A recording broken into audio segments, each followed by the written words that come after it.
ମୋର ପ୍ରିୟ ପିଲାମାନେ, ଆଶା କରିବି ସମସ୍ତେ ବହୁତ ହି ଭଲରେ ଥିବ ଏବଂ ଆପଣଙ୍କର ପରିବାରରେ ବି ପ୍ରାୟତଃ ସମସ୍ତେ ବହୁତ ହି ଭଲରେ ଥିବେ। ଇଏ ଭ୍ୟାକେନ୍ସି ଆପଣଙ୍କର ଆସିଛି ଷ୍ଟେଟ୍ ବ୍ୟାଙ୍କ ଅଫ୍ ଇଣ୍ଡିଆ ବା SBI ତରଫରୁ।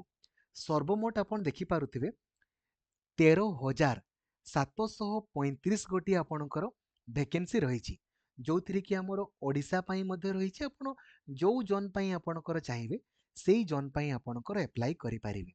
ତ ଯଦି ଆପଣ କେବଳ +3 ପାସ୍ କରିଛନ୍ତି, ନା କେବଳ +3 ପାସ୍, ଏବଂ ଆପଣ ଷ୍ଟେଟ୍ ବ୍ୟାଙ୍କ ଅଫ୍ ଇଣ୍ଡିଆରେ ଚାକିରି କରିବା ପାଇଁ ଚାହୁଁଛନ୍ତି ପାର୍ମାନେଣ୍ଟଲି, ଏହି ଭିଡ଼ିଓକୁ କମ୍ପ୍ଲିଟଲି ଦେଖିବେ। ଡାଉଟ୍ ବୋଲି ଆପଣଙ୍କର କିଛି ରହିବନି। ତ ଲାଇକ୍ ଆଉ ସେୟାର କରିକି ସବୁ ସାଙ୍ଗମାନଙ୍କୁ ବି ଆପଣ ଜଣେଇଦେବେ, ଯିଏ ବି +3 ଆପଣଙ୍କର ଆଉ ଫାଇନାଲ ଇୟରରେ ବର୍ତ୍ତମାନ ଅଛନ୍ତି, ତାଙ୍କର ତ ହବନି। ଯାହାଙ୍କର ବି +3 କମ୍ପ୍ଲିଟ୍ ହେଇଛି ହେଲା, ଆଉ ଚ୍ୟାନେଲକୁ ଆପଣ ନୂଆ ଅଛନ୍ତି ଦେନ୍ ଏବେ ହିଁ ସବସ୍କ୍ରାଇବ୍ କରିକି ଅଲ୍ ନୋଟିଫିକେସନକୁ ବି ଆପଣ ଅନ୍ କରିଦେବେ। ବନ୍ଧୁଗଣ ଦେଖନ୍ତୁ, ୟାର ଅଫିସିଆଲ ୱେବସାଇଟ୍ ଆପଣଙ୍କର ହେଉଛି, ଆପଣ ସିମ୍ପଲି ଗୁଗଲରେ ସର୍ଚ୍ଚ କରିବେ SBI କ୍ୟାରିୟର, ସର୍ଚ୍ଚ କରିବେ। ଯେଉଁ ପ୍ରଥମ ୱେବସାଇଟ୍ଟି ଆପଣଙ୍କର ଆସିବ, ୟା ଉପରେ ଆପଣ କ୍ଲିକ୍ କରିବେ। ଯେମିତି ୟା ଉପରେ ଆପଣ କ୍ଲିକ୍ କରିବେ ନା, ୟା ଉପରେ ଦେଖନ୍ତୁ sbi.co.in/web/careers, ୟାକୁ କ୍ଲୋଜ୍ କରିବେ। ଏଠି ଉପର ପଟେ ଦେଖନ୍ତୁ ଲେଟେଷ୍ଟ ଆନାଉନ୍ସମେଣ୍ଟ, ୟା ତଳେ ପ୍ରଥମରେ କ୍ଲିକ୍ କରିବେ। ଦେଖନ୍ତୁ ପ୍ରଥମରେ ହିଁ ଶୋ କରିଦେବ ରିକ୍ରୁଟମେଣ୍ଟ ଅଫ୍ ଜୁନିୟର ଆସୋସିଏଟ୍ ଲେଖା ହେଇଛି। ୟା ଉପରେ ଆପଣ କ୍ଲିକ୍ କଲେ ସବୁ ଜିନିଷ ଆପଣଙ୍କର ଆସିଯିବ। ୟା ଉପରେ କ୍ଲିକ୍ କଲେ ଦେଖନ୍ତୁ ଏଇଟା ନୋଟିଫିକେସନ୍ ଆପଣଙ୍କର ଓପେନ୍ ହେଇଯିବ। ୟା ଉପରେ କ୍ଲିକ୍ କଲେ ଆପଣଙ୍କର ନୋଟିଫିକେସନ୍, ଅନଲାଇନ୍ ଆପ୍ଲାଏ ସବୁ ଜିନିଷ ଆପଣଙ୍କର ଆସିଯିବ। ଠିକ୍ ଅଛି, ଦେଖନ୍ତୁ। ତ ସର୍ବପ୍ରଥମେ ଯେମିତି ମୁଁ ଆପଣଙ୍କୁ କହିଲି, ଆପଣ ଯେଉଁ ଜୋନ୍ ପାଇଁ ଆପ୍ଲାଏ କରିବା ପାଇଁ ଚାହିଁବେ ସେଇ ଜୋନ୍ର ଖାଲି ଲାଙ୍ଗୁଏଜ୍ ଆସୁଥିବା ଦରକାର। ଯେମିତି ଭୁବନେଶ୍ୱର ଜୋନ୍ ପାଇଁ ଆପ୍ଲାଏ କରିବେ ତ ଆପଣଙ୍କୁ ଓଡ଼ିଆ ଆସୁଥିବା ଦରକାର। ଆମ ଓଡ଼ିଆ ପାଇଁ 362ଟି ଆପଣଙ୍କର ପଦବୀ ରହିଛି। ଯେଉଁ ଜୋନ୍ ପାଇଁ ଆପଣ ଚାହିଁବେ ସେଇ ଜୋନ୍ ପାଇଁ ଆପ୍ଲାଏ କରିପାରିବେ। ସର୍ବମୋଟ ଆପଣଙ୍କର ପଦବୀ ସଂଖ୍ୟା 13,000ରୁ ଅଧିକ ଆପଣଙ୍କ ରହିଛି। ପଦବୀ ଆପଣ ଜାଣିଗଲେ, ଏବେ ଆସନ୍ତୁ ଆମେ ଡିସ୍କସନ୍ ଆପଣଙ୍କର କରିବା।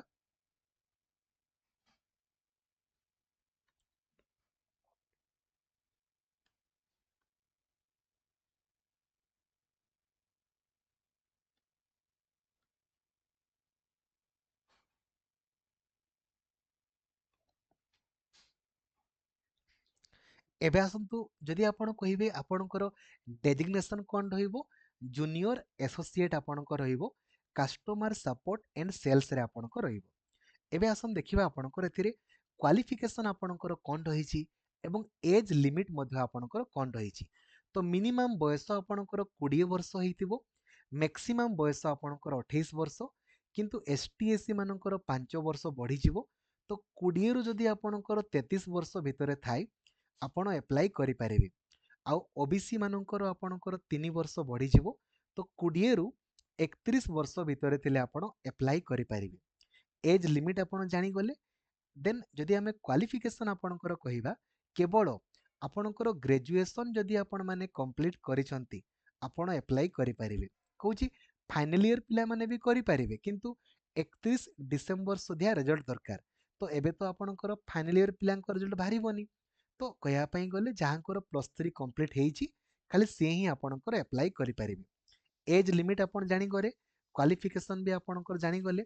ଏବେ ଆସନ୍ତୁ ଆମେ ଡିସ୍କସନ୍ ଆପଣଙ୍କର କରିବା ସିଲେକ୍ସନ୍ ଆପଣଙ୍କର କେମିତିକା ଆପଣଙ୍କର ହବ। ଆଗ ଆପଣଙ୍କର କ'ଣ ହବ ନା, ପ୍ରିଲିମ୍ସ ପରୀକ୍ଷା ଆପଣ ଦେବେ, ଦେନ୍ ଆପଣଙ୍କର ମେନ୍ ଏକ୍ଜାମ୍ ଆପଣଙ୍କର ହବ। ତ ଏଇ ଯେଉଁ ପ୍ରିଲିମ୍ସ ପରୀକ୍ଷା ଆପଣ ଦେବେ, ଏଥିରେ କ'ଣ କ'ଣ ସବୁ ଆସିବ ତାକୁ ମଧ୍ୟ ଆପଣ ଦେଖନ୍ତୁ। ଏଥିରେ ଇଂରାଜୀ ଆପଣଙ୍କର ପଡ଼ିବ 30ଟା ପ୍ରଶ୍ନ, 30ଟା କ୍ୱେଶ୍ଚନ୍, 20 ମିନିଟ୍। ରିଜନିଂ ଆପଣଙ୍କର ପଡ଼ିବ 35ଟା question, 35 minute, 35 mark, 20 minute. Mathematics ଆପଣଙ୍କର ପଡ଼ିବ 35ଟା କ୍ୱେଶ୍ଚନ୍, 35 ମାର୍କ, 20 ମିନିଟ୍। ତ 100ଟା ପ୍ରଶ୍ନ, 100 ମାର୍କର ପରୀକ୍ଷା, 1 ଘଣ୍ଟା ଆପଣଙ୍କର ପରୀକ୍ଷା ହେବ। ଏବେ ଗୋଟେ ଠିକ୍ କଲେ 1 ମାର୍କ, କିନ୍ତୁ ନେଗେଟିଭ୍ ମାର୍କିଂ ରହିଛି। ଗୋଟେ ଭୁଲ କଲେ 0.25 ମାର୍କ ଆପଣଙ୍କର କଟିଯିବ। ଦେନ୍ ଆପଣଙ୍କର ମେନ୍ ଏକ୍ଜାମ୍ ଆପଣଙ୍କର ହେବ 190ଟା କ୍ୱେଶ୍ଚନ୍, 200 ମାର୍କ, 2 ଘଣ୍ଟା 40 ମିନିଟ୍। କେଉଁଥିରୁ କେତେ ଲେଖାଏଁ ପଡ଼ିବ ତାହା ଆପଣ ଦେଖିଦିଅନ୍ତୁ। ଏଥିରେ ମଧ୍ୟ ଆପଣଙ୍କର ନେଗେଟିଭ୍ ମାର୍କିଂ ରହିଛି। ଏବେ ଯଦି ଆମେ ଏକ୍ଜାମ୍ର ମୋଡ୍ ଆପଣଙ୍କ ଦେଖିବା, ମାନେ ଯେଉଁ ପରୀକ୍ଷା ତ ଅନଲାଇନ୍ ମୋଡ୍ରେ ହେବ, ବଟ୍ କେଉଁ ଲାଙ୍ଗୁଏଜ୍ରେ କ୍ୱେଶ୍ଚନ୍ ଆସିବ, ଇଂରାଜୀ, ହିନ୍ଦୀ ଆଉ ଓଡ଼ିଆ। जो लैंग्वेज रे आपण चाहिए से लैंग्वेज रे आपणकर परीक्षा दे पारिबे। ठीक अछि। प्रिलिम्स परीक्षा केबे होबो? एप्रोक्सीमेटली फेब्रुआरी मासरे आपणकर परीक्षा होबो। एबे नेक्स्ट आपणकर दरमा केते आपणको मिलिबो? 24,050 रु 28,000, देखो 64,000 पाखापाखि आपको दरमा मिल जाव। ठीक अच्छे, बुझीगले दरमा बागेरे आप जानीगले। नेक्स्ट नेक्स्ट आपण मैंने जदि आम देखा नेक्स्ट एटा प्रोविजन पीरियड समस्त रही है, या आपण मैंने पढ़ाई चाहिए आपंकर पढ़ी पारे। देन आपणकर मेन एग्जाम प्रिलिम्स मेन आपणकर गला, देन क्वालिफाई हेले तो आपणकर चाकरी आपको मिल जाव। ठीक अच्छे। देन एग्जामिनेशन फी केते पड़िबो देखंतु। एसटी एससी हो गले, दिव्यांग, एक्स सर्विसमैन, एमानंकर बिल्कुल फ्री, कौन सी भी टंका आपणकर देवाकू पड़िबो नाही। ठीक अच्छे। केवल जेनेराल, ओबीसी आउ ईडब्ल्यूएस पिलांकू 750 टंका आपणकर पड़िबो। ठीक अच्छे, बुझीगले। आउ एथिरे झियो मानक संपर्क लेखा हैनी, प्राय तो बेले बेले झियो मानकर भी फ्री कर दिया हैथे। हैला, तो आपण एग्जामिनेशन फी संपर्क रे मते जानिले। एग्जामिनेशन सेंटर आपणकर को जगह रे पड़िबो ता भी आपण देखंतु। आम ओडिसा रे बालेश्वर, बरहमपुर, भुवनेश्वर, कटक, राउरकेला आउ संबलपुर, ए सब जगह रे आपणकर परीक्षा आपणकर होबो। जानिगले। ठीक अच्छे। तो केमिति एप्लाई करेंगे यार मध्य एथिरे लिखा है। तो आपण मैंने दयापूर्वक या पढ़ीदेवे आउ एप्लाई करंतु, कौन सी भी टंका तो पड़ूनी।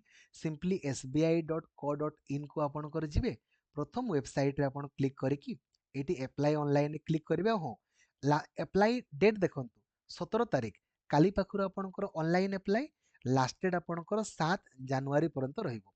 7 जनवरी आपणकर एप्लाई सरी जिवो। ठीक अछि, बुझी गले। Thank you. जय जगन्नाथ। धन्यवाद।